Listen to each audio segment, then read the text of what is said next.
Hello class 4th students. I hope you are all doing well.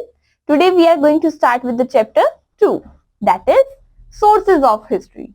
And the main points are historical sources and their types, archaeological and literary sources, preservation of sources, archaeologists and historians. So class, let's start. Write the names of the place where these monuments are built. First, Red Fort. Second, Taj Mahal. Third, Sun Temple. Fourth, Jantar Mantar. Fifth, Qutub Minar. Sixth, Jama Masjid. All those things that are available today from our past and gives us some information on the life of that period are called the sources of history. Our history is based on these sources.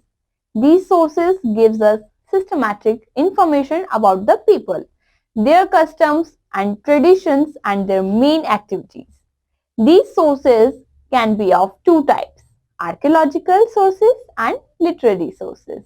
Historians take help of these sources and establish links between the history of different periods. Archaeological sources. Archaeological sources are the things that are built or made by people of a particular period. These include monuments, artifacts, coins, pottery, tools, etc. Archaeology is the study of the past by examining the material remains. The persons who collect these material remains of the past and study them to find out the life at that period are called the archaeologists. Archaeologists first find out the archaeological sites. Then they dig the surface and take out all sources very carefully. Digging of the archaeological sites is called excavation. Archaeological sources help to study about the history of that period whose written sources are not available. Monuments. Buildings or other structures built by our ancestors are called monuments. These monuments include temples, mosques, tombs, forts, palaces, caves, wells, etc. After seeing these monuments, we came to know about the people of that time and their way of living. We learned about the society, religious practices, etc. Artifacts. Objects made and used by the people are called artifacts. These include pottery, jewelry, tools, toys, seals, coins, etc. These give different information on the life of the people of early times. Some potteries, seals and toys found at the archaeological sites of the Indus Valley civilization help us to know the life and the religious practice of the people of that period. Here you can see the picture of Sanchi Stupa. Now, in this picture, you can see the toys of the Indus Valley civilization period and seals of the Indus Valley civilization. Coins. Coins of the earlier times are the main sources of history. Some earliest coins are punch marked. After some time, these coins carried the image of gods and goddesses which describes the religious life of the people of that period. Some coins have the name of kings and the period of their rule. These are marked in different types of writing which tells us about the language used at that period. Different metals used in the coins of different periods show the knowledge about the different metals and the condition of the people living at that period. For example, gold and silver coins of the Gupta period shows the wealthy condition of the kingdom. Pictures of goddesses on the coins show people's interest in the arts and music. Some Indian coins of early times are found in Rome, etc., which prove trade relations between India and Italy. Here you can see in the picture coins of the Gupta age. Literary sources. Literary sources are the written texts that tell us about the life of the people of a particular period. These texts are written on the palm leaves, trees, bark, animal skins or wooden stone tablets. Some texts cannot be read by the expert till now. These texts are of different types like inscriptions, religious writings, biographies and autobiographies and accounts of foreign travelers. Inscriptions.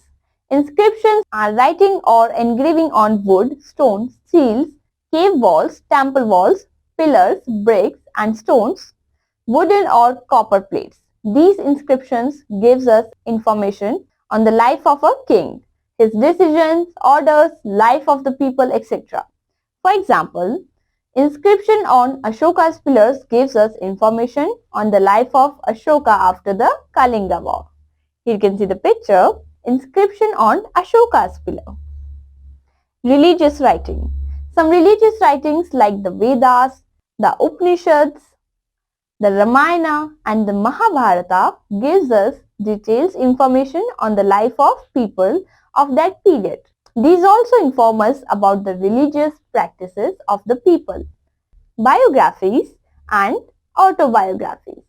A biography is the story of a person written by some other person, but an autobiography is the story of a person written by the person himself. The Mughal ruler Babur wrote an autobiography, Baburnama. Akbarnama is the biography of another Mughal ruler. Akbar, written by Abul Fazl. Other biographies and autobiographies of some kings gives us information about the life of the people at that period. Accounts of foreign travelers. Many foreign travelers come to India. They visited the court of kings also.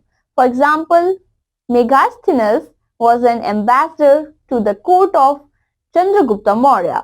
He has written in detail about the rule of Chandragupta Maurya and the life of the people during his rule. The Chinese traveler Fa Hin wrote in detail about the rule of Gupta kings. He has described this period as the Golden Age. Here you can see the picture of Fa Hin and Megasthenes. Their accounts are very helpful in finding the condition of the people during different periods. Preserving sources. Now we can know about the importance of sources of history. These gives us information on the development of man. So these sources need to be protected. The government has formed archaeological surveys of India to protect some sources like monuments, caves and other buildings. Museums are established to preserve sources like artifacts, tools, arms, dress, jewelry, etc. Each state of our country has a museum. Archaeologists and historians. Archaeologists study different sources found at the archaeological sites. They collect all information of that period and arrange them.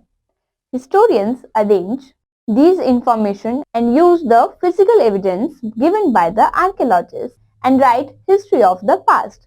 Their works helps us to know about the life of the people in the past. Here you can see the picture of archaeologist on the site. Now, valued fact.